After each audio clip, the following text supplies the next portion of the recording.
Na na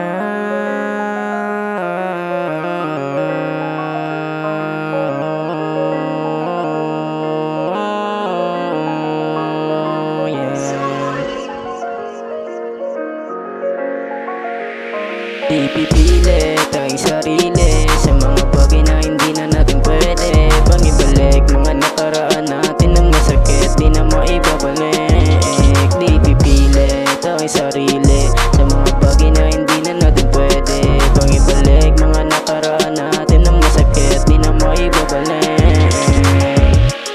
Ayoko nang bumalik sa mga peking halik at ayoko nang masaktan. Kahit ipilit pa yung sarili ay di na kita babalikan. Pagod na magmakaawa, masino na ang pag-ibig kaya nga'y kawawa. Hindi mo ba inisip sa laro na yung pinasukan na